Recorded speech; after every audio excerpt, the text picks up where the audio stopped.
potential initiation of litigation, and an update was provided. No action was taken at this time. And then the City Council met with respect to labor negotiations between the city and the Emeryville Police Officers Association. An update was provided to the council regarding the negotiations, and the council provided direction to its representatives regarding the terms of those negotiations. And then finally, the City Council met with respect to the public employee performance evaluation of the city manager. That was not completed. They will continue that discussion later after tonight's regular City Council meeting. Yes, so we'll come back to that agenda later. Okay, now on to the blue agenda this evening. This is the City Council of the City of Emeryville, a successor agency. I'd like to call the meeting to order. We're all present, and please join me in the Pledge of Allegiance. Pledge allegiance to the flag of the United States of America and to the republic for which it stands, one nation, under God, indivisible, with liberty and justice for all. Okay, now's the time for public comments. Any items on this?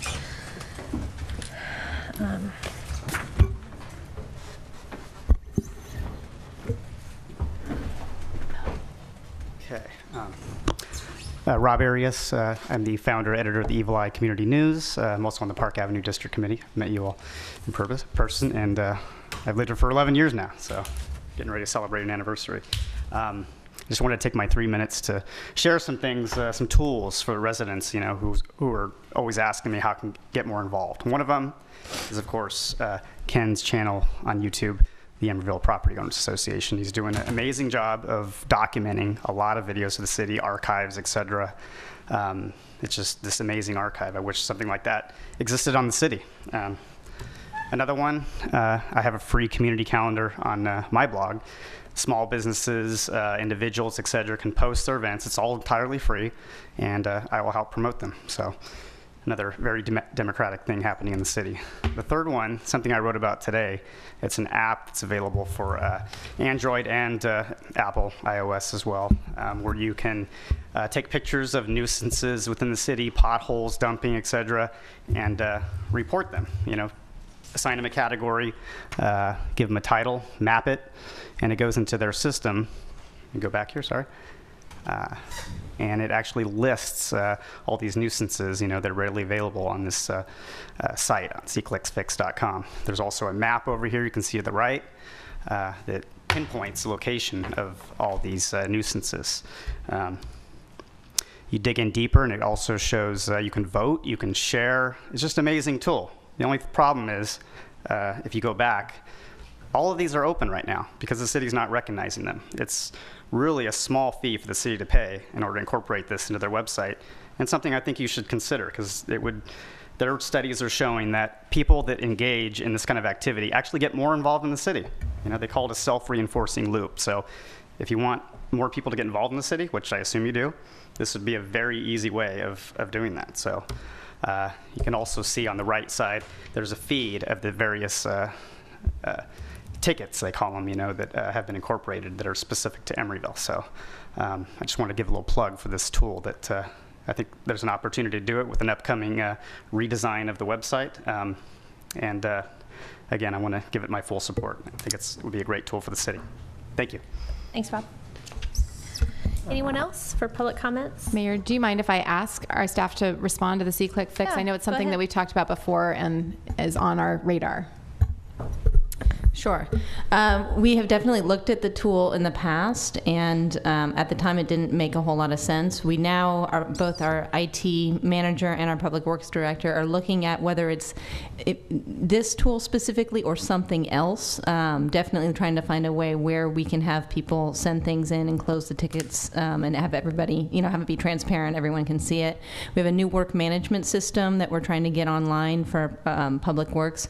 There is a module that is similar to this, and we're trying to see whether or not we can use that or just go ahead and engage with C-Click Fix. So it's something Rob and I have talked about and we're supportive of. I would say the benefit of C-Click Fix is that everybody already uses it in Oakland. I mean, we all kind of know about it, which is nice. Okay. Thank you. All right, no other public? No, for the blue. Okay. Any other public comments? I'd like to pull item 3.5 off of the consent calendar, Uh-huh. and I'd move the rest of the consent calendar. rest of that. 3.5 is a resolution of the City Council of Emeryville as successor agency to the Emeryville Redevelopment Agency. This is approving continuing disclosure procedures. I have a problem on page 27 and on page 33. And the problem I have here is, this is, I'll just read the one on page 33. Any provision of these continuing disclosure procedures may be waived or amended at any time by written confirmation of the city manager upon consultation with the finance director. This directly impacts the financial heart of the city, so I would like this wording to be revised to say subject to the approval of the city council. And it's not only in this on this agenda, but it's on the second on the city agenda 5.9. And I would make that motion. I hope I would have the support of the council. Do I have a second? So I make the motion second with the that. revision. Okay. Okay, that's all. Anyone opposed to that?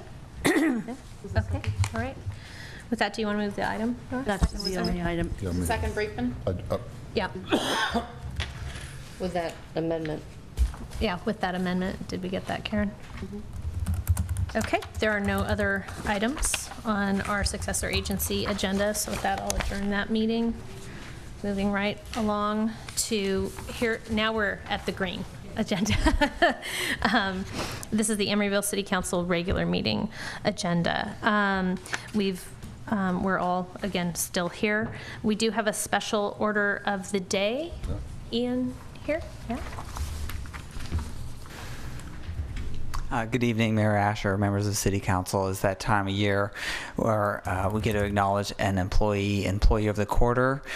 This quarter, we are acknowledging, for the second quarter, we're acknowledging Allison Berner. So we're very pleased. We have her here this evening. So Allison, if you can come on up, and the mayor's going to read something for you. Our Supervisor Brad is here as well. On behalf of the City Council, staff, and residents of Emeryville, I am proud to award Allison Berner the Employee of the Quarter Award for the second quarter of 2014. Allison started her career with the City of Emeryville on September 10th, 2011 as Program Coordinator in the Community Services Department. Allison is responsible for coordinating programs at the senior and recreation centers. According to her nominator, Allison demonstrates all the qualities of a great employee.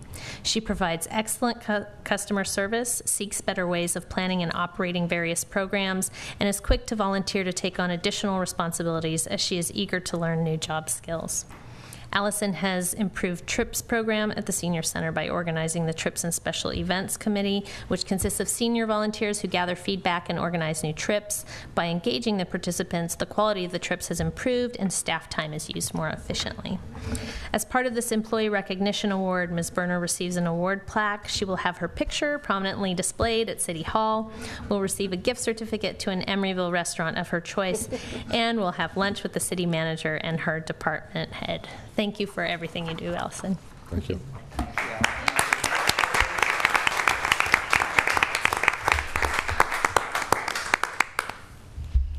Great, thank you. Thank you. Congratulations. Okay, now is the time for public comments. Hello, Ken Bukowski. I'd like to ask item 5.9 to be held over or pulled. The scope of work, the contract, the assessment engineer is not included in the agenda, and I don't know if you have it this evening, but I haven't seen it yet. And so without that, it would be unreasonable to approve that at this time. I also have a lot of questions about the scope of the contract that I'd like to address with you at another time. Thank you. Thank you, Ken. And just to let you know, we've had a request from a council member regarding holding that over as well. Good evening. I'm Barb Singleton. I'm from the League of Women Voters of Berkeley, Albany, and Emeryville. I just wanted to take a moment, I'm trying to talk, to review the voter stats. the mic. You don't have to. So you don't have to bend over. Oh yeah, what am I talking about? We have an election coming up this November, and I just want to take a moment to go over the stats of the primary that happened back in June. Emeryville had, 5,620 voters who were eligible to vote, and only 1,242 of them voted, which was 22%. And in our immediate area, Piedmont was ahead of us, 46%. Albany, 33%. Alameda, 28%. Berkeley, 26%. Oakland, 24%. And Emeryville, 22%. So I just want to see, raise the awareness of it, see what we can do. Just mentioning it to somebody, your neighbor or whatever, would help. And also, there's some really good events coming up. National Voter Registration Day is coming up on September 23rd. If anybody wants to do anything or wants the league support, just let us know. And also, there's a student mock election that's available for high school students and the middle school, and that's going to be on Tuesday, October 28th, and that's sponsored or organized by the California Secretary of State, and it's, a fun program for kids. So I just wanted to highlight those issues. If you need anything from us, please let us know. Thank you. Yeah. Can I ask staff to share that with the school district as well, if you would? Thank you. Yeah, thank you, Mayor Asher and council members. Bob Cantor with the Emeryville Chamber of Commerce. I want to remind everybody that September is National Preparedness Month. This is officially proclaimed by Congress and the Department of Homeland Security. There are a lot of really good online resources to have all of us prepared. As the earthquake in Napa just reminded us, we keep saying this, and there you go. We live in earthquake country, folks, and we're going to be hit by one like that, probably worse on the Hayward Fault. Just a few miles from here, we're overdue on the timeline. Once every 140 years, that Hayward Fault. 1868 was the last, and we're overdue for the next big one. The Loma Prieta Crate was not it. There's lots of excellent online resources on our Healthy City page, on our Facebook page. Ready.gov, which is FEMA's official website, has lots of good online resources, is the best site that I've seen. So I want to remind everybody once again, if you don't have your emergency preparedness backpack, your plans to where to meet, if you're separated from your family, you need to start doing that and doing it now, and get your things in your house secured as well. Thanks. Thanks, Bob. Anyone else for public comment? Okay. City Manager's report. Sure, I have a few things tonight. One, just following up on what Barb mentioned about the league, we are working with them to have the candidate forum here in the chambers. I think they're working on a date with the candidates. Second Sight will be videotaping it and we'll be broadcasting it on ETV. I don't know if that's going to be just the council candidates or also the school board, but we are going to reach out to them. Yeah, both. Okay. But the date is to come. We also are all of the election material, so both all of the information about our candidates and then our local measures, all will be up on our city website by the end of the week. And then let's see, what else? We also wanted to get from you November 4th, which is Election Day. Historically here, your meeting, I guess, has been canceled. I don't know if that's something that you want to do again. That would leave you with one meeting in November, so it would be November 18th, which I guess would be two council members' last meeting, right? Yeah. So I don't. You can. We can take action on that tonight, or we can bring something back if it's you so desire. I mean, no one is up for re-election here, but obviously there are other reasons to be out there. Another thing we have today, I issued to the council an info memo about some of the measures that the city is taking in relation to the drought and also East Bay Mud's most recent regulations that they have out there. We'll go ahead and put that on the city's website as well. But just to those of you in the public and watching at home, you will see brown is the new green. You will see out there starting, immediately, some of our landscaping and some of our lawn will start to go brown. We're reducing our watering dramatically. Also, keeping in mind some of the, we're not wanting to kill some of our new plantings, but more specifics will be on our website about that. We have our movies in the park, which are all Pixar movies. We're very happy that Pixar this year has worked with their parent company Disney, so that they have waived the licensing fee, and we're showing all Pixar movies. The first one will be on the 6th. We're showing Brave. On the 13th, we'll be showing WALL-E, and on the 20th, we will show Toy Story. The movies start at sunset over at Doyle Hollis. And lastly, I will be out of the office at the League of Cities annual conference at the end of the week, representing the city. Okay, that's it. Thank you. I have a question. Yeah, go ahead, Ruth. Sabrina, with your report about the watering, is that going to curtail the public's use of any watered areas? So the lawn at the Doyle Hollis gets used a lot. Is that going to be still usable? It will be, and we kept that in mind. And Maurice, you can speak specifically to that. Right, for Doyle Hollis Park, I believe we said we're going to cut water consumption 10% at the park. It'll probably go a little bit brown, but we don't want to cut it off completely there, because we feel that we could potentially lose that the lawn area. We'd have to end up replanting it if we have so much overuse there. So we'll just reduce that area about 10% of the amount of water we're using right now. Good. Yep. Okay, on to item number 5, the consent calendar.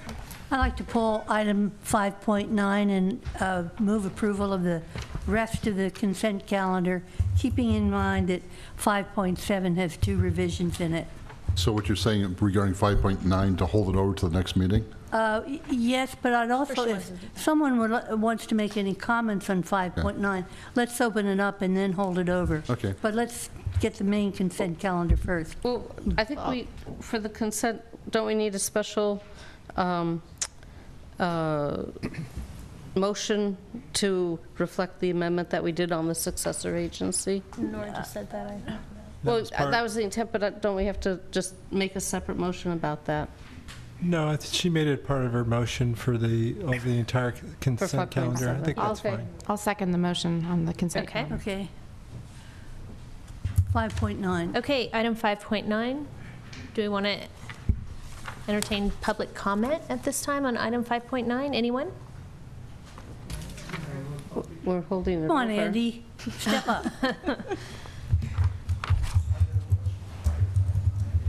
I too would like to see it continued, since the scope of work, attachment A, was not included in the packet. Yeah.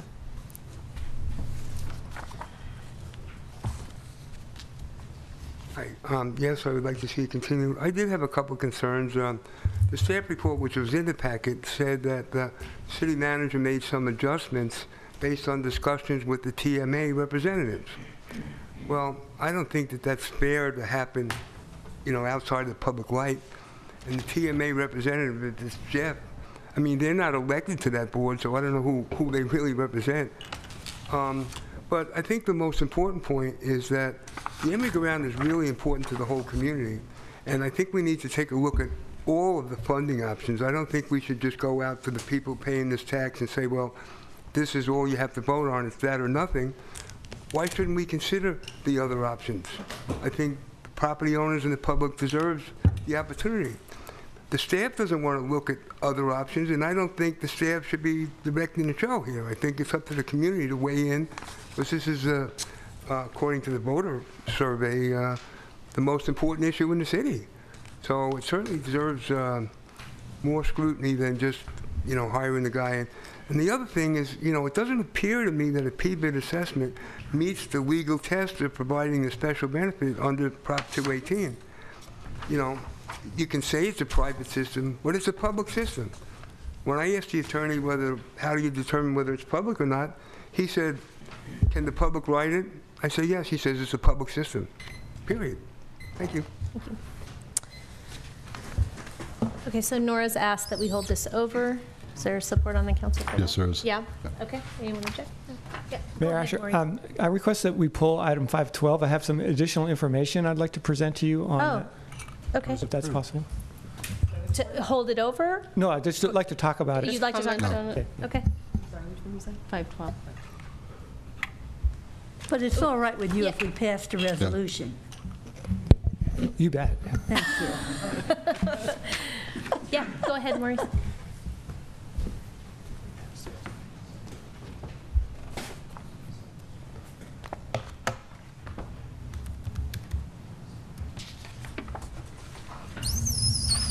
So this project is, as you know, is the stormwater spine project that they're calling it. It's original project put on by the San Francisco Estuary Partnership, ABAG.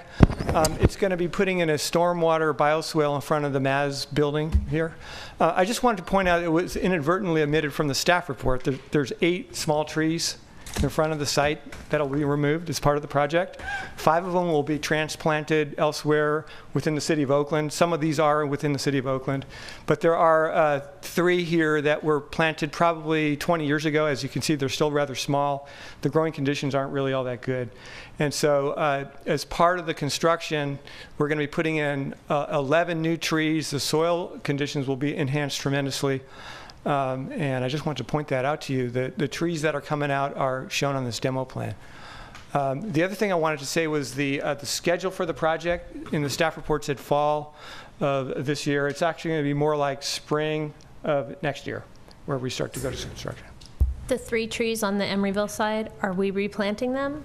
These will get taken out. They're not worth saving, to be honest. They're much older than you'd want for a tree to. I mean, you could buy a tree this size pretty easily in a container. It'll grow a lot quicker than this tree that's been out there for so long and probably root bound. So yeah, we have a lesson to learn from this. Is it the way that it was planted? Is it now that we have better systems in terms of the rootable soil volume? Exactly. Okay. So that's why they're stunted. If you know, these trees were planted at the same time as the ones on San Pablo Avenue, and for some reason those are more than 3 times the size. Mm-hmm. Are we going to be paying ourselves that fine of the diameter? City project, yeah. Public project. We don't need to do that. Thank you for highlighting that, though, so it's not a surprise. I appreciate it. Thanks, Maurice. That item was already approved with the rest of the consent, though, right? Okay. All right. Are we planning to discuss any further on 5.9, or we took public comment and we're just holding it over? Well, let's hold it over. We're holding it over. Okay, yeah. that's fine. Okay, so on to item 7.1. Karen? Yes. So this item is based upon a couple of council members that wanted to be able to bring this to the full council for discussion and for potential action. If this is something that, and so what this is discussion regarding whether to amend the master fee schedule to eliminate fees associated with providing electronic copies of city meetings to the public. If the council wishes to do that, then staff would come back either at the September 16th or the first meeting in October with a resolution to amend the master fee schedule. I'm hesitating because that also has to have a public notice published in the newspaper. And I'm not sure we can do that in time for September 16th, but we would definitely be able to do it for the first meeting in October. So just to recap, that a local resident requests that the City Council waive the fees associated with providing electronic DVD copies of city meetings to the public. And so if a majority of the City Council wishes to amend the master fee schedule so that this fee is waived for all members of the public, staff, as I said, will schedule the public hearing and submit a master fee amendment for consideration at the next meeting. I thought currently the master fee schedule includes a fee of $10 for DVD copies of city meeting videos and a $25 per copy for rush deliveries, which means provided within 3 days after the request, which is less than the cost of labor required for the city clerk's office to provide the DVDs. The relevant portion of the master fee schedule is attached. In addition, the city clerk's office permits the public to make copies of city meeting videos by appointment for no charge. And I also thought that since there's been a few questions about just exactly what are the various venues for that the different city council meetings and city meetings are made available to the public, I thought I would do a quick recap. So so anything that's broadcast on ETV, the city's cable television station number 27, is also streamed through the city's website. And so members of the public, including bloggers that wish to share city meeting videos with others, may simply establish a web link at no charge to the city's website, www.emeryville.org, or the YouTube channel. Emeryville has now its own YouTube channel, which is www.youtube.com/user/Emeryville, California, depending on the type of meeting.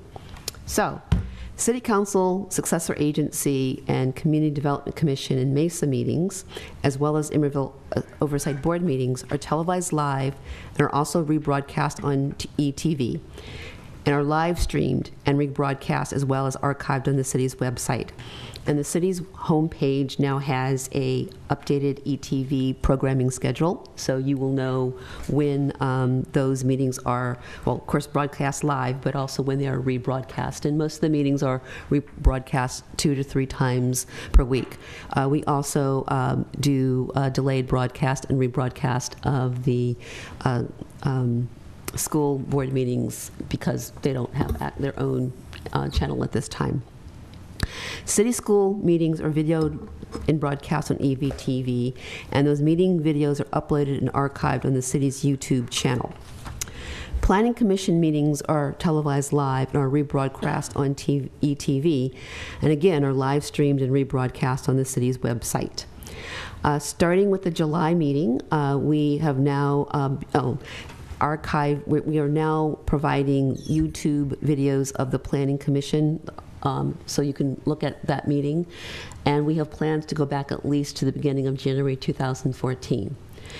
We decided to do this as staff because our plans to do the Planning Commission meetings the same way as City Council meetings are done now are delayed. We are in the midst, we've not been satisfied with our software vendor that does the automated agendas, and we are in the process of changing vendors. And that process is going to take a while because we are also changing our record management system that kind of go hand in hand. It's kind of a package kind of deal. And so since that process is going to take a while to happen, rather than holding up having the Planning Commission being available more than just live and rebroadcast, and of course you can make copies yourself, but we will begin uploading those videos on YouTube. And the July meeting is already up. And we'll work on trying to get a backlog at least through the beginning of 2014 for those Planning Commission meetings. Right now, you have to go directly to the site, but I am working on IT to be able to have a place on our homepage that will get you directly to the city's YouTube channel, which right now is just the city school and the beginnings of the Planning Commission meetings that are there now.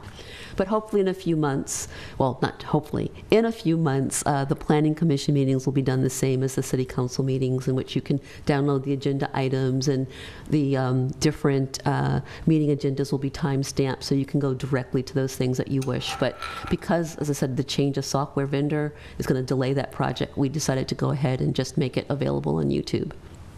Thank you. Mm-hmm. Public comment on this item? Yeah, I have a comment. I think it's a great day and making some progress here.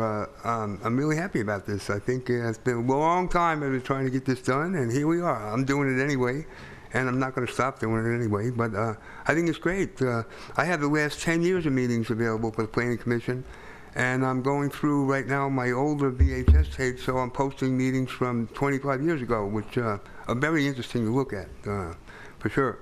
So thank you. Mr. Carpio?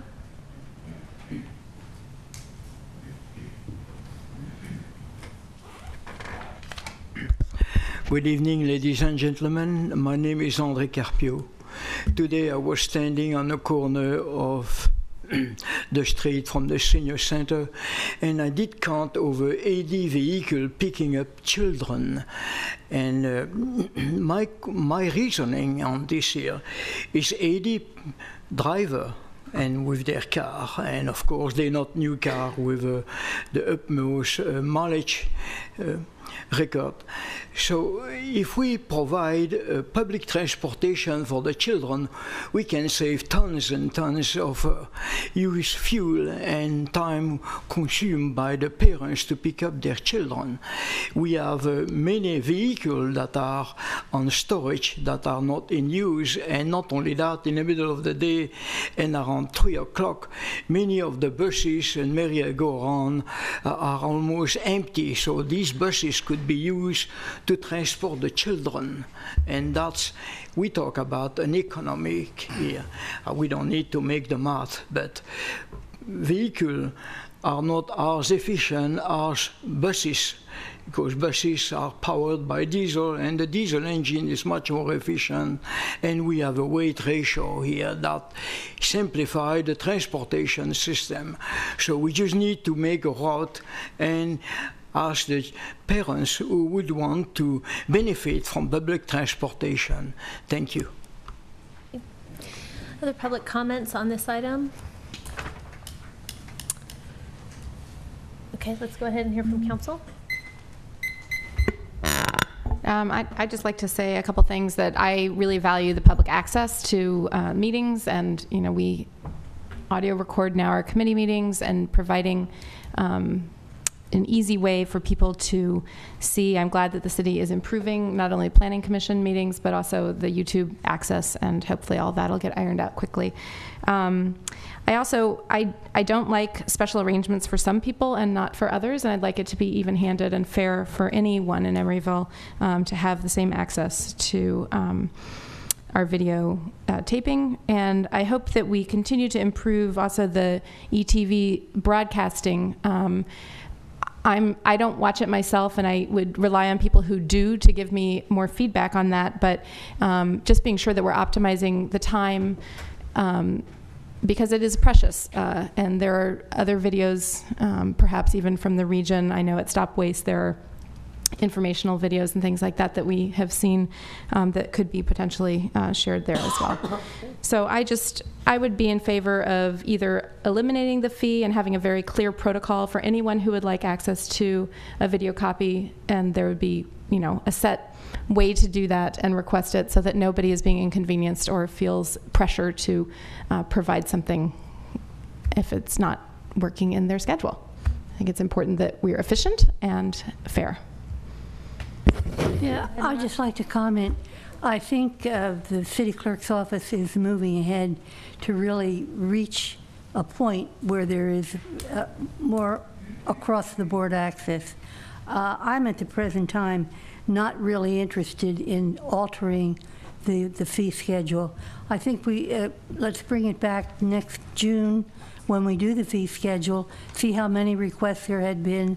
I'm particularly struck, Karen, by your remark that these requests on the $25 per copy or the $10 is less than the cost of labor required. We have to take a look at that. We're a small city, we have limited resources. So I would urge the council to hold off on any action on the fee schedule until next June, and to gather and have the city clerk's office gather for us how many requests are made in this, whether indeed it is a special special individual request or a general public request. So I'd like the support of the council on that. Anyone else on this issue? Well, I think what I heard, that we're almost there as far as everything that Ken would like to see or other people would like to see. So the only thing I would say is that if there's any meetings that the request I would like to see, like the fee be waived till the end of the year, or until Karen says that, hey, we're all up and running and there's really no need for this, and then at that time we charge. But I think there might, if there's a need for it, let's see what happens. But at the end of the year, when Karen comes back and says we're all online, we're all YouTubing everything, then there's no need for it, and it just goes away. Mm-hmm. Ruth, do you have any I don't have anything fresh to say. I just feel like we should be consistent with all individuals in the community, and given that the city provides access, I don't see a compelling need to change the master fee schedule. In terms of the access that we provide, I want to make sure that we're removing barriers to access. And right now, I think that, you know, we're on our way, we're making improvements, but the $10 fee for the DVD copies, I don't know if that's anything more than really an annoyance fee or a barrier. I think we could get rid of it and try to, you know, circulate the public's business and activity as widely as possible. And I think that Kurt's right, though, that in a few months, it's not going to be a problem, and I'm glad that we're moving in that direction. I would be supportive of changing the fee schedule now, but it sounds like we don't have a majority that will just go ahead and wait on that. At least that's what I'm hearing. I would just encourage other people who use electronic means to put links in onto your own sites so that you can people can click on a link. Right. Well, and moving it to YouTube is going to make it easier to share, to edit, for people to manipulate in whatever way they want to do that. It's very difficult in Granicus to work with our videos, so I'm glad that we're using another platform and looking at that.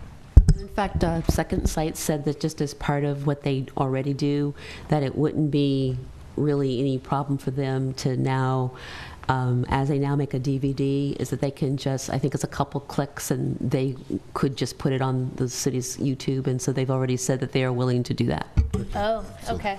And from there, can someone just download it directly? Yes. It's been fixed. Okay. Can we have a separate agenda item about how we can enhance ETV? I'd just like to have a fuller discussion about that. Yeah, that's a good idea. The staff is working on a kind of a comprehensive public outreach plan that would include use of ETV, but if the council would like to just concentrate on ETV, we can bring that back ahead of the whole plan. Do you know when the whole plan is slated to come to council? In December. Kurt, why is it always December, Kurt? Or January. It's done. Is that how long it'll be? It'll be a while. Okay. Yeah. So I think having a discussion before that would be warranted. Okay. So you don't think you heard 3 people saying? No, I thought I heard Ruth, Nora, and Kurt saying don't. I thought Kurt said waive the fee until it's available. My motion was to waive the fee. Oh, I'm sorry, yeah. Till Karen comes back and says that. And I feel like it's not necessary because there's plenty.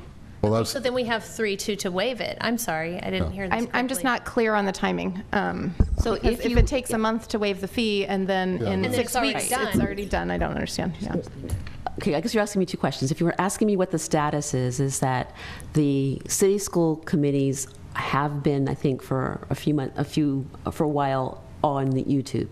Starting with the July meeting, we have put the Planning Commission meetings on YouTube, and we will retroactively go back till January 1st. Okay.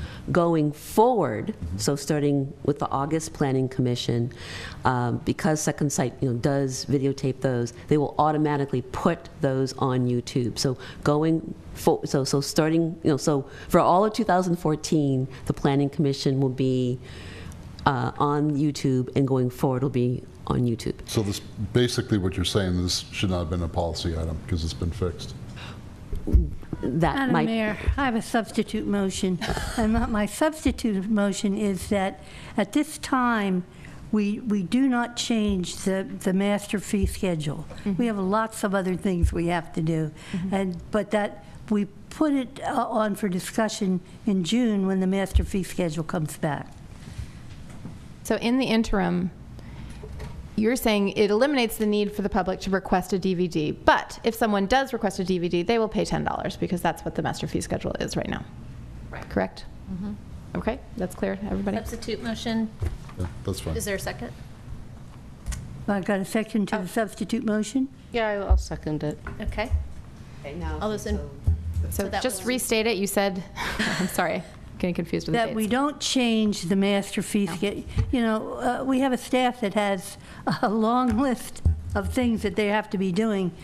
Changing the master fee schedule is not just a flick of the wrist. Right. So at this time, let us hold off from changing the master fee schedule, but put a notation in there that we discuss this very issue, specific issue, when it comes up again in June.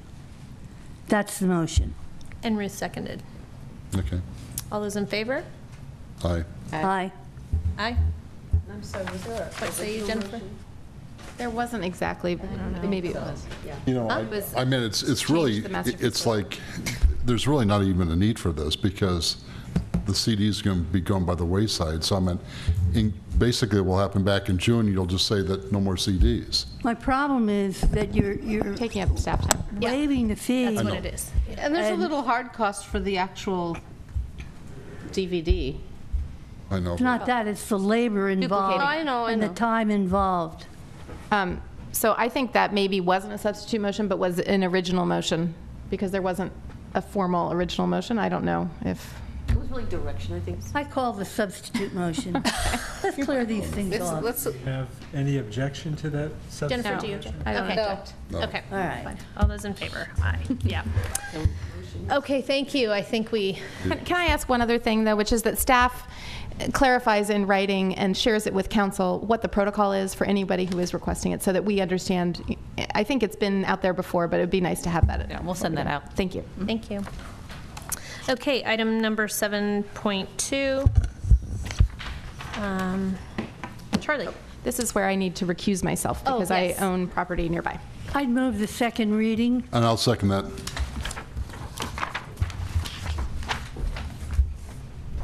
Let's do. aye. Call the question. Yeah, let's do a roll call vote, please. Councilmember Brinkman. Aye. Councilmember Davis. Aye. Councilmember West is recused. Vice Mayor Atkin. Aye. And Mayor Asher. No.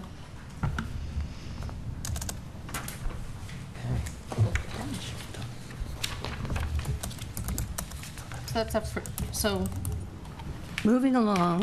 Yeah. I'm going to read it. He's got to read it? No. Oh, you just do don't that for the with the second first- reading, with right? your first okay. reading. All right, thanks, Mike. Okay, item 8.1. Michelle.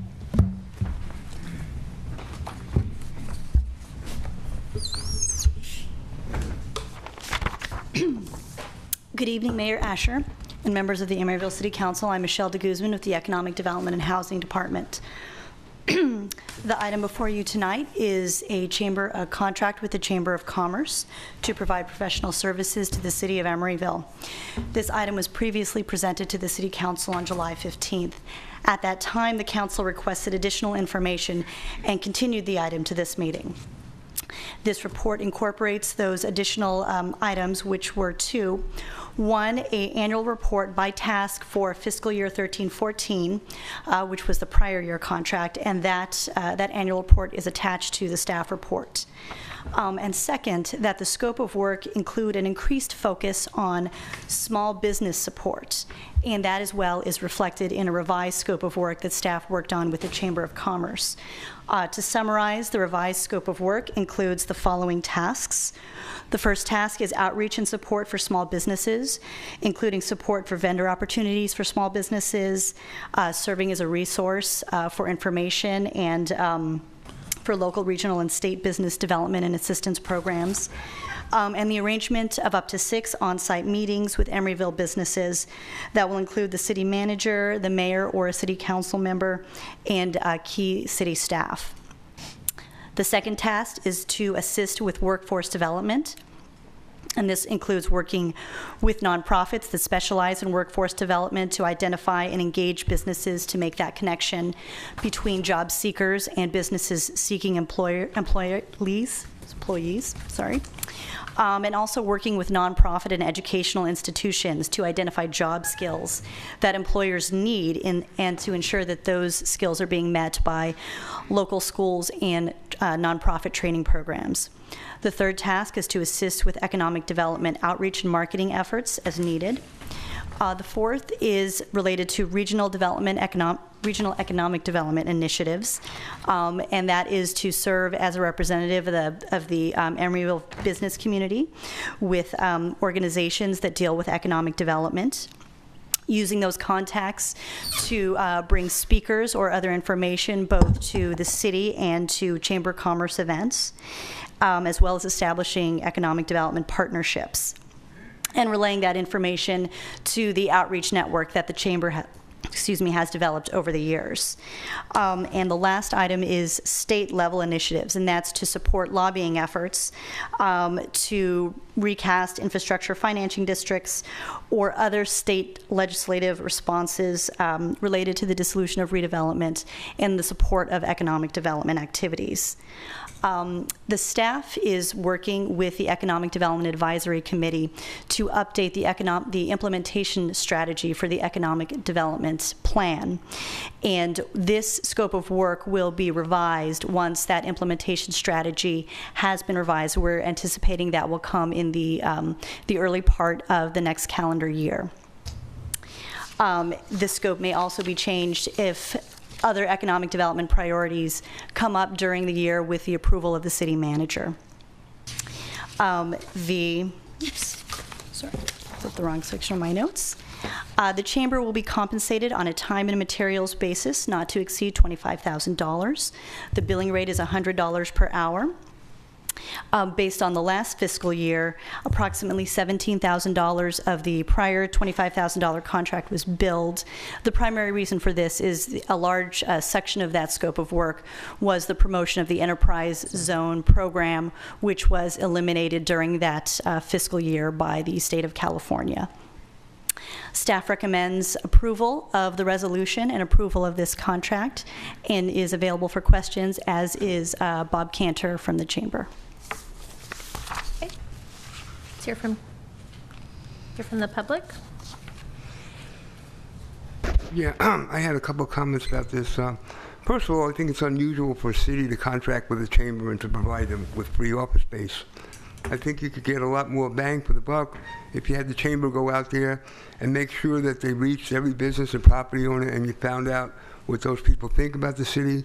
I think the Chamber could have 2 annual events where business people and residents are both invited, and so you'd have some community networking. That's what the city really needs. You know, business retention starts by looking at the people you already have and seeing what you can do to retain them and keep them instead of always reaching out for people. I think the events are admirable, but I think the city would get more benefit if you made some adjustments. Thank you. Thank you, Mayor Asher and council members. Bob Cantor with the Chamber. Just a few comments, if I could. I think I had supplied you previously a chart listing all the various cities and sometimes counties in California that have contracts with their chambers of commerce. Just in California alone, there were 85 of them. That included Emeryville, so 84 others, and that did not include others throughout the western United States. This is not uncommon, number one.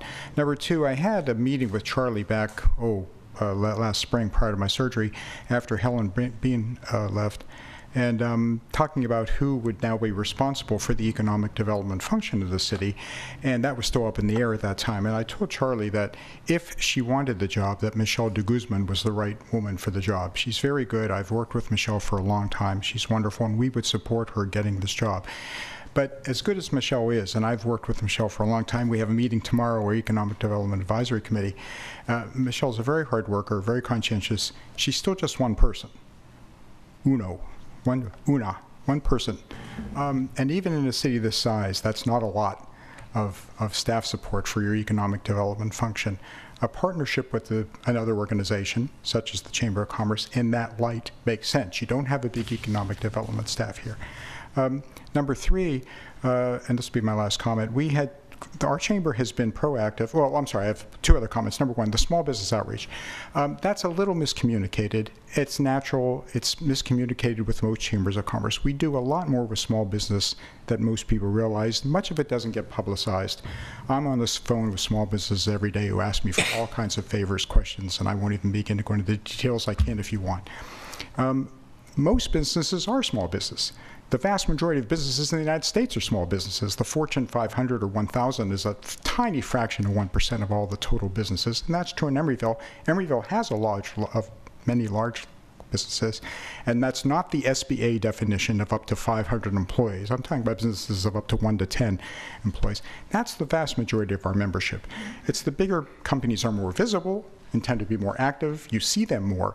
But in terms of our membership and in terms of who we work with small businesses much more than I do with large ones.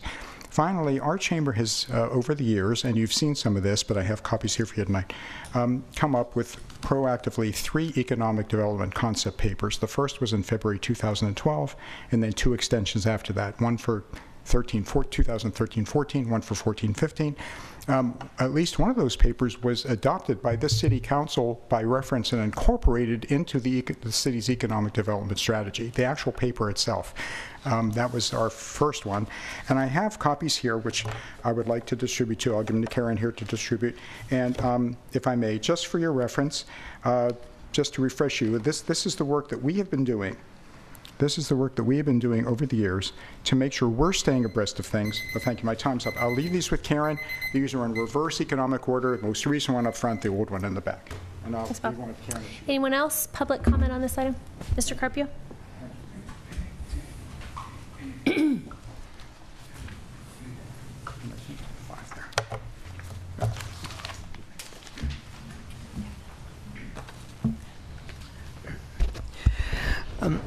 I would like to remind the City Council that, as far as I remember, the City Council has been supporting the Chamber of Commerce for a long time, paying the rent for their space that they occupy, which is, I think, $5,000 a month, which represents quite a bit of money.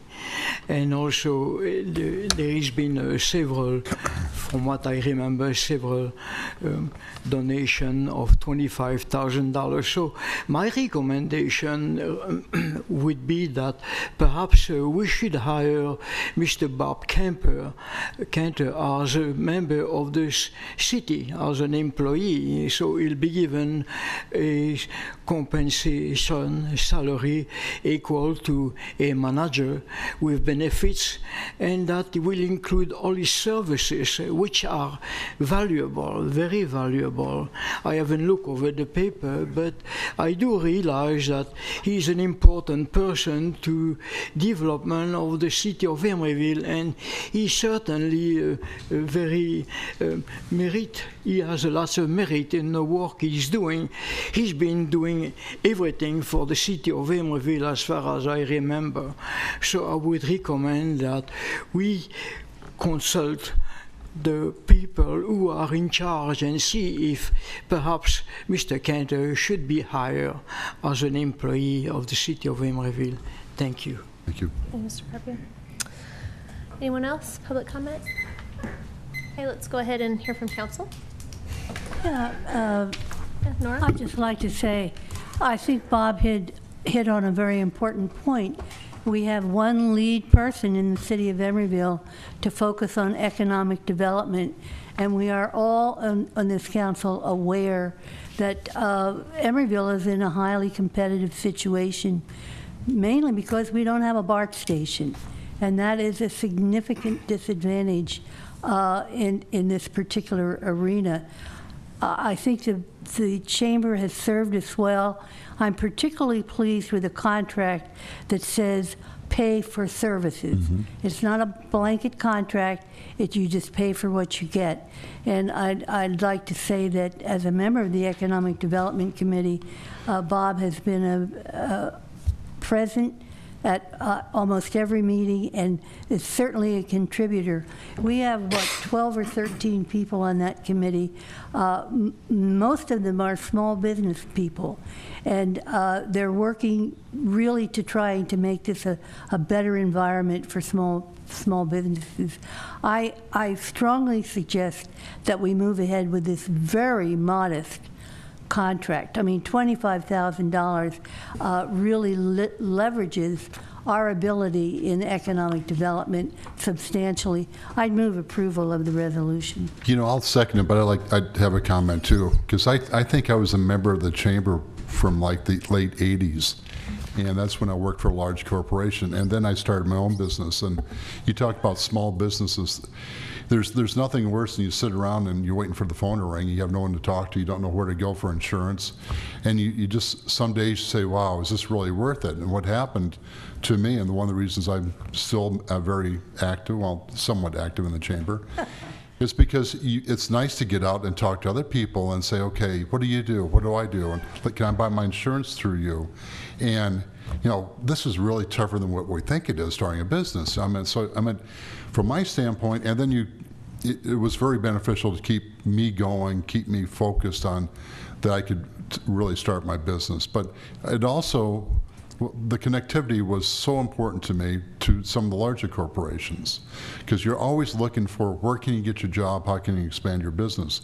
And for me, as a small business person, I think the chamber is very important, and I have to tell you that I think the $25,000 is way too cheap for the amount of goodwill and support that I received from the chamber and other businesses have received from the Chamber of Commerce through these years.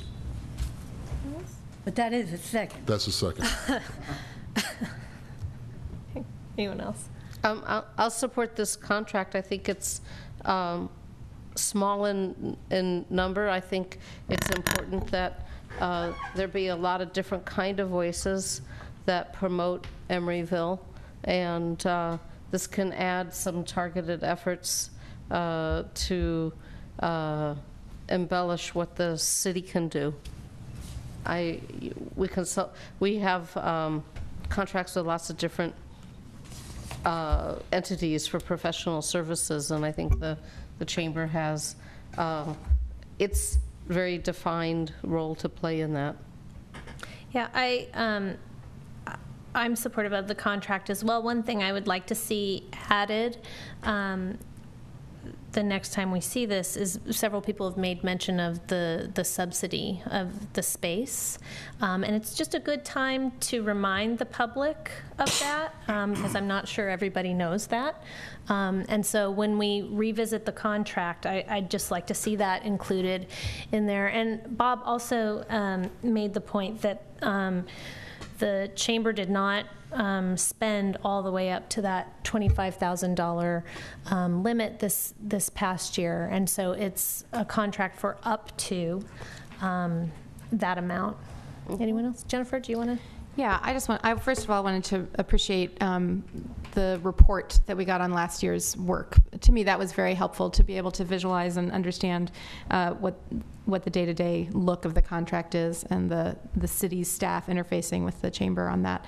I do value the partnership. I want to thank Bob personally, but also the chamber as an organization for setting up several meetings, tours for me to meet business leaders in Emeryville. And it's always hard to find busy times for everyone, but you've gone and invited me to several of those events, and I greatly appreciated those, something that I might not have gotten to otherwise on my own. I really appreciate the small business support, and I'd be curious, you mentioned that it's not very visible, that it's hard for us to know what that looks like, and so if you in next year's report have a way to articulate a few examples of what that looks like, I think that would be really helpful to me and to the public, and to share that with us. And then finally, it's the basically in-kind support, I would call it, of the spaces, the office space. And I don't know what it's worth. I don't want to put city staff on the spot if you don't know what it is. I just heard the figure of $5,000 a month. I frankly don't know enough about real estate to know if that's really what that space is worth. But even if it were $1,000 or $2,000 a month, that's equal to the contract that we are looking at tonight. And so I would agree that just having it up front so that the public is aware and understands that that's another way that we're supporting this organization, I think that would behoove us, and that would be much better. Okay, we have a motion and a second. All those in favor? Aye. Aye. Okay. All right, item 8.2. Michelle is back. All right, this will take a few minutes to pick up.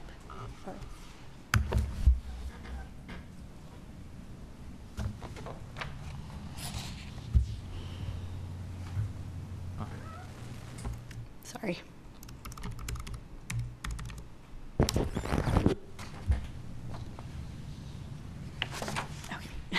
Trees. Mine doesn't have so many trees. Here we go. Okay. Thank you again, Mayor Asher and members of the Emeryville City Council. The item before you tonight is related to the Bridgecourt Apartment project. The background on the project is that it is an apartment project that was completed in 1998 by the Catellus Development Corporation. It consists of 220 residential units, 88 of which are BMRs. Of those BMRs, 64 are available to low-income households, and 24 are restricted, and 24 are restricted to very low-income households. The development assistance that was provided to the project through the 1996 owner participation agreement consisted of a $3.5 million grant that was secured by a grant regulatory agreement and a grant deed of trust. And the purpose of that was to ensure the affordability of the project to low and very low income households, as described above, for 55 years. The agency also issued $23.2 million in multifamily housing revenue bonds and then loaned the proceeds to the project.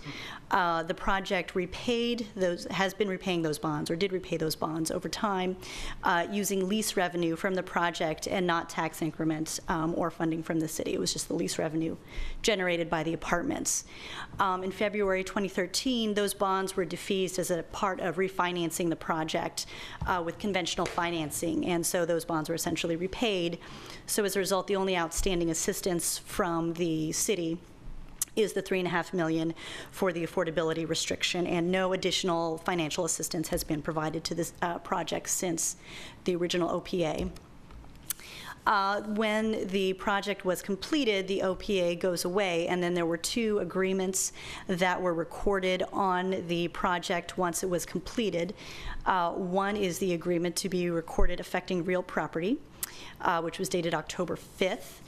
And that agreement, has a lot of things, but the primary function for tonight is that it contains steps to potentially convert the units to ownership after 15 years, as well as the funding of the East Bay Bridge Housing Trust Fund, which I'll go into detail later. The other agreement is the Grant Regulatory Agreement and Declaration of Restrictive Covenants, which was dated October 30th, and that is primarily related to the affordability covenants. The obligations under both of these agreements transfer to new owners in the event of a sale of the property, and I mention that because the property was transferred to Prologis in 2005 as a result of the merger with Catellus Development Corporation, in which Prologis obtained all of Catellus' assets. The detail on the East Bay Bridge Housing Trust Fund. As it was originally conceived, the idea was that $1.4 million was to be paid into the trust fund on or before December 31st of the 15th calendar year after the recordation of the real property agreements, which is 2013, since that's a little difficult to figure out. If the conversion occurred within that 15-year time frame, the monies in the trust fund would be used by the city for the exclusive purpose of assisting renters currently living in the project to transition to home ownership. That 15-year time frame could be extended for 2 years once by paying a $100,000 fee, essentially, per year, and that would reserve the exclusive use of those trust fund monies to be used as described previously. If the conversion did not occur within the time frames shown, the monies deposited in the trust fund would become available to the city for its general use, but related to the provision of lower income housing. So it could only be used for affordable housing purposes, not any purpose. And the current status of the project is that the Housing Trust Fund is fully funded to the $1.4 million as described in the agreements. The owner has elected, per the agreements, not to pursue the conversion and has not funded the $100,000 to continue to reserve the trust fund monies. As a result, that means that they will not pursue the conversion under the auspices of the agreements. The city attorney prepared the documents necessary to eliminate the conversion provisions, which would extinguish the conversion obligations, affirm the city's right to retain all sums in the trust fund, and acknowledge that the owner is relieved of further obligation to deposit additional sums into the trust fund. What that means is that, as I stated before, the funds deposited into the East Bay Bridge Housing Trust Fund will be transferred to our Housing Asset Fund for the general use for the provision of lower income housing. Actually, although this, I should emphasize, it is subject to the laws put forth by the state of California related to the use of former redevelopment funds through. Although we're the housing successor, there are restrictions on funds that come to the city as the housing successor as a result of redevelopment activities. But one future impact is, even though they are no longer reserving the funds for the conversion of the project can still be converted. It can be converted, and if it were to go forward, it would be under the city's existing condominium conversion ordinance. There's a lot more to the ordinance, but just to sort of understand what the tenant's rights are in the event of a conversion, the owner would have to provide at least 180 days notice of termination of the tenancy due to the conversion or proposed conversion. At least 60 days prior to the termination of tenancy, the owner would need to provide an updated list of available apartment units, rental units, and also each unit would be entitled to relocation assistance, which is essentially 3 months rent, either fair market rent or the current rent paid by the tenants, whichever is greater. And that assistance can't be, first and last month's rent, or sort of giving back of your deposits. That would be over and above those amounts. And this is what's in our current municipal code. Staff recommends approval of the termination agreement, which actually has a much longer name. And what it essentially does is it terminates the real property agreement, which is largely related to the activities regarding the conversion as well as the continued funding of the Housing Trust Fund, and modifies the grant regulatory agreement to remove any language that's related to the conversion, but otherwise keeps it in place as it relates to the affordability covenants.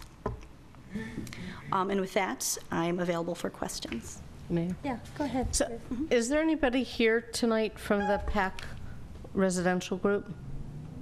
No, not tonight. Okay. I have a lot to say about this. I wasn't on the council in 1996 when the owner participation agreement was made, but to me this was an example of some foresight that the city showed to take a dirt pile, which I do clearly remember, because it was a dirt pile, and toxic dirt pile, and plan an opportunity after 15 years of being able to collect whatever rents they set among everybody else who wasn't in a BMR unit, to be able to promote home ownership. And for most people, the housing bubble, the housing collapse that happened, notwithstanding that, home ownership represents the best shot that most people in this country have to gain some equity. So I actually think the city showed great foresight in having a real property agreement that allowed people to get a piece of home ownership. And so I am totally against extinguishing this conversion obligation, and just want to go on record as saying that I think this is one chance we have to actually allow more home ownership, and this was set in place 15 years ago. So I don't know why they don't want to convert to condominiums, but I do know that over the years I've gotten lots of emails from disgruntled tenants there who are not under the BMR restrictions, and I think it's fair for them to be able to get a piece of the home ownership pie this way. Let's hear from the public. Yeah, thank you, Ruth. I totally agree. I don't think we should encourage it not to convert. I think we want to encourage rental housing, for sale housing in Emeryville. So I agree with Ruth. Thank you.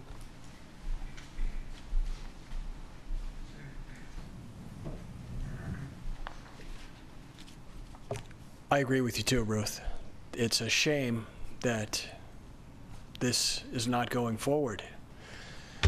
There's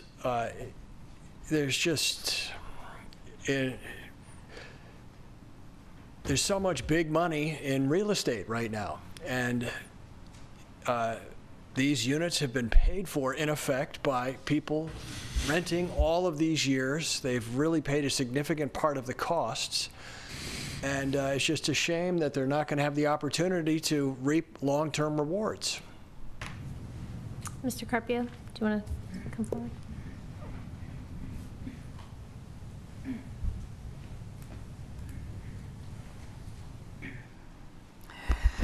I do remember in 1996 about this agreement, and I don't think I made any comment, but my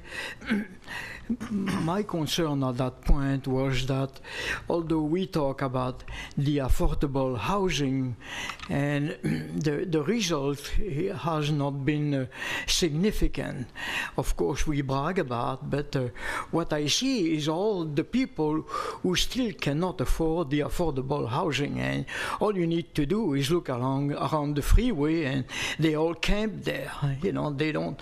We're talking about the homeless, and all the homeless there are the result of people who have made lots of money on their back. So these are the losers, and here we don't have even a hole in the ground for those people. We don't have any tent, we don't have any shelter, no refuge, nothing.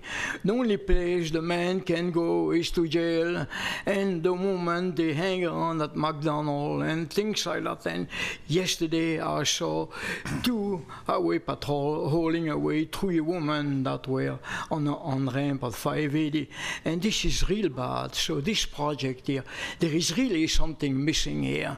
We are missing to help the people who are in need, and we are still going to have, they're still going to have an opportunity to make more money on the money they made, and this is real bad.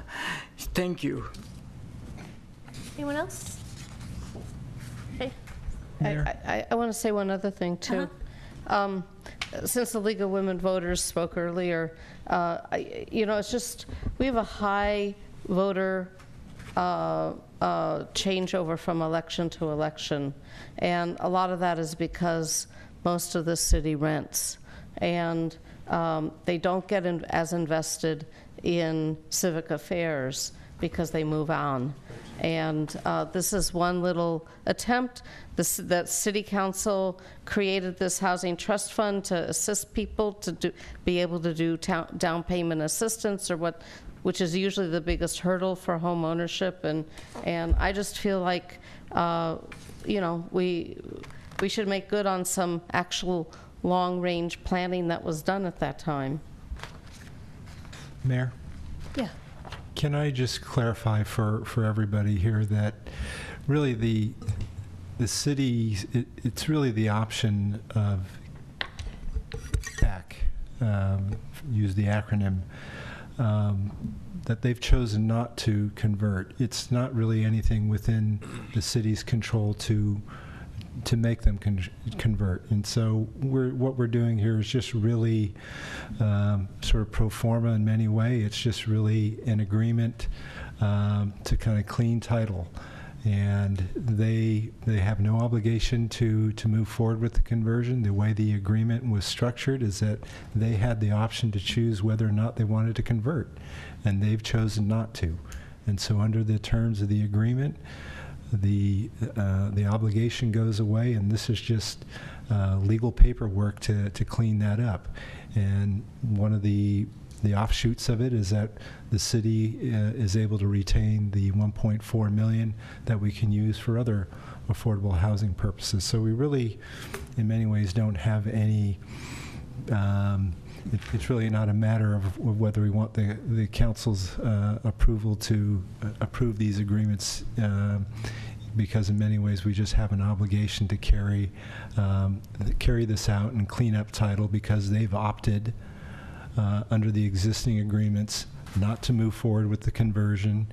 We get to keep the money. That's what's already in there, and all we're doing is saying, okay, we're going to record this agreement to remove from title any reference to this conversion because it clouds title, and that's essentially what we're doing here. So I appreciate the comments about wanting to require this conversion, but we're not in a position to do so. Legally, we're not. Legally, yes. Nora? Yeah, my understanding of this is we're at the point in time where the agreement ends. It has ended. They've essentially... It has ended, so that we really don't have a lot of arm here. What we do have is $1.6 million that would be available. Well, I thought we were going to get the other two. No, we would if they wanted to reserve the money for an additional year because they were thinking about converting, 1.4. Then they would have to deposit another $100,000. Right. They've chosen not to do that. The time for them to do that has passed. They've advised us that they are not intending to convert. They are not intending to reserve the money, and so as part of that, we're just putting forward some legal paperwork to clear title of these of this obligation. Well, the point here is that the arm that we had on them is done and over with as of 2015. However, there is this little pot of money, $1.4 million, that we desperately need in the housing plans that we have moving forward with some of the housing projects that we're thinking about or contemplating to assist, say, the nonprofits to build housing. So if we don't sign, one of the things is if we don't sign this agreement, as I understand it, we don't get the 1.4. No, we get it. We get the money. We're just, it's really just a... Okay, I get it, Mike. It's a cleanup. However, we get the 1.4. We use that. We use that for our housing needs.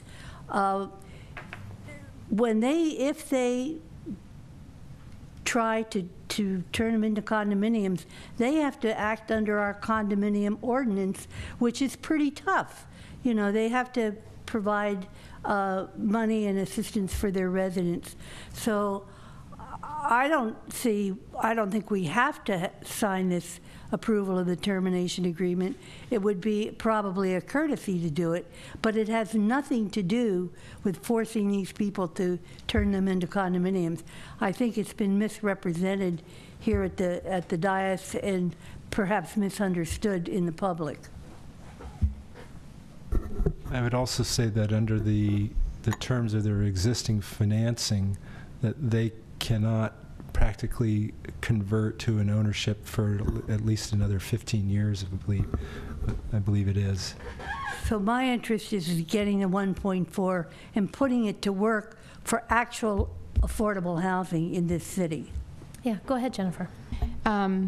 So I think there's some lessons to be learned here, because I agree with Ruth in terms of the principle and the intentions. I was on the city council then either, but clearly there was a concern about not providing home ownership opportunities for low-income members of our community, and I think that maybe the council should take away from that lesson that it's hard to put this off for 15 years and then look at conversions, that we need to look more carefully at all of the approvals that we're making and how to better make it possible for low-income households to achieve some level of home ownership. And obviously with the economy swinging wildly in different directions over the last 5 years, it's been very hard for folks. And we saw the error of some of that lending, and yet we need to reaffirm how important it is that every member of society could have an opportunity here. So how to do that, and I think that's a policy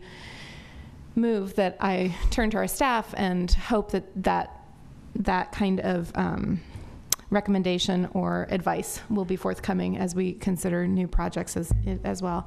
The other thing about this particular housing development that I think is really a strength is that the high level of affordable units in it. Bridgecourt was built with 40% of the units affordable, which is, I haven't seen, frankly. I mean, I work with other affordable housing developments, and they're either 100% or they're 20% or something lower than that. And so I think it has been a success. I know that there have been concerns over time, and I feel like I've heard Nora Davis speak to this before, but I want to applaud the City Council for having that put in place at the time, and I'd like to see us do that again. I think there are also other models of affordable housing. We've had folks speak to that, and we need to really look at that carefully. The Artist Co-op is an example of affordable housing in town, and it hasn't been replicated, and I think it's about time for us to look at other ways to provide that.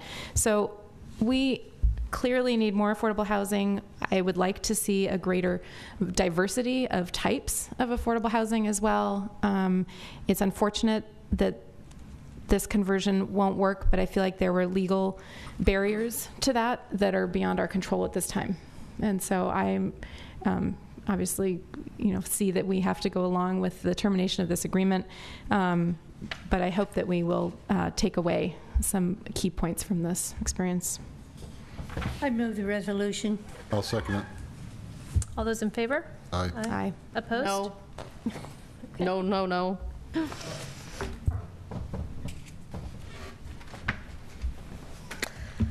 Okay, item 8.3.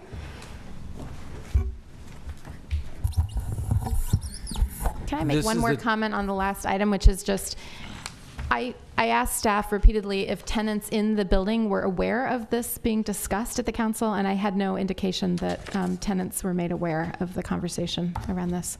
And I think that's a shame, because it's kind of an opportunity for us to involve people. Sorry, go ahead, James. This is an item from the Transportation Committee meeting of July 2014, a recommendation to approve the prohibition of overnight commercial truck parking on Christie Avenue between 59th and 64th. I move approval, but Chief, those same trucks are now down on Sherwin and right around the corner are parking there overnight. So if you could ask your brave fellows to go down there and check them out. Okay. Okay? I'll second that, Nora. We have public comment on this item.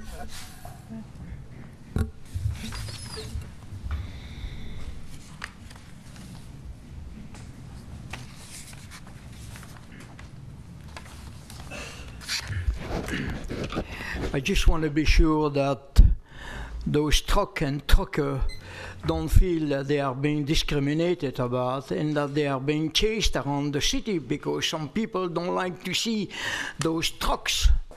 And those trucks, I remember I once worked on a truck, and next thing I know, it was towed away because some computer folks didn't like the scene of a truck and people working on a truck. And that cost us $900 to get a truck, in which I was told that I was defiant because I work on a truck. And so many people don't work. And I got penalized for $900 for working on a truck because people don't like to see truck. And I remember Miss Atkin always mentioning that when she moved to Emeryville, she was disturbed by the trucker. She lived near the bus station, and she was disturbed by those mechanics using the impact gun to remove the trucks, the wheel and all that. And this is discrimination. I really hate that. That's no good. You discriminate about the people who make a living driving truck. That's bad. Anyone else? Actually, Chief, it's Sherwin and Halleck. They're all along Halleck. Okay. Could I ask a question of staff? We had tried to make contact with the business. They still entities. haven't reached out to us and responded to what we put on their windshields. Okay. And then my second question is another item from the Transportation Committee, but not that we have action on this evening, which is about Federal Express and conversations with them. And I just wanted to see if there was any report for council if we've moved forward with those. My traffic sergeant, Joel Hannon, has reached out to them. He's been on vacation the last week and be on vacation this week. I don't know the results of the meeting he's had with them. Okay, thanks for giving us update. I have a comment about this item. It's recognized at the county level that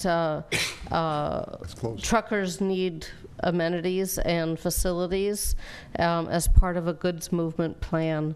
So there's a effort underway to develop a goods movement plan that includes truck facilities. At the Port of Oakland, one would hope. Well, throughout the county, actually, but it's understood at the Transportation Commission the impacts on local jurisdictions because of the lack of facilities. These are more the bobtail-sized trucks that a company in Oakland has determined that they'd rather have their employees that live in Emeryville drive them to Emeryville, park them in Emeryville, rather than park them around their locations in Oakland. It's a furniture company that owns it. And the residents on Christie Avenue feel that this is a difficulty for them. In actuality, the residents that are driving the trucks home live in Watergate, but we have the parking restrictions of commercial vehicles on Powell Street, so they park there. Okay, we have a motion and a second. It is a problem that needs to be looked at from a wider angle lens than just block by block, I think. I agree with Ruth on that. Yeah. We have a motion and a second. All those in favor? Aye. Aye. Anyone opposed? No. Okay, communication and reports, department heads? Maurice? Quick announcement that we're planning 2 community meetings for the Horton Street Experimental Traffic Calming Project. The first meeting will be on Saturday, September 27th here in the council chambers starting at 10 a.m. And the second meeting will be at a special Transportation Committee meeting the following Tuesday, September 30th at 9 a.m. here at City Hall. Thank you. Anyone else? Are you on to council members? I think I am now. Go ahead. Okay. I have a request, Sabrina. I'd like brought forward to the council within the next, hopefully, month or 6 weeks, a report on where the city of Emeryville stands with its retrofitted, the earthquake retrofit. We have an ordinance, and we had about, at one point in time, 90% people that had done that retrofit. But there's another issue that maybe we don't have information on, and I'd like the council to get that, and that is an analysis or report on how many soft-story buildings we have. I know that Watergate is a soft story, yes, but they retrofitted after the '89 earthquake. But I think the council should have this information to see what we need to get ahead of the curve on. That's all I have. Other council members? Time to reduce cert. Right. I just want to let folks know that I had the privilege of attending a graduation at the Bread Project here in Emeryville. One of my former students now works over at the Bread Project. And there were 8 graduates that after their intensive boot camp received their food handler's certificate. And I just want to call everyone's attention to the important work they're doing around workforce development and job skills. And I'm just so glad that they're here in Emeryville. So again, a plug for the Bread Project. Yeah. Okay. With that, we'll now enter again into closed session. And green agenda, city council regular meeting. So you're going to adjourn your regular Now city adjourned. council meeting? Yeah. Okay.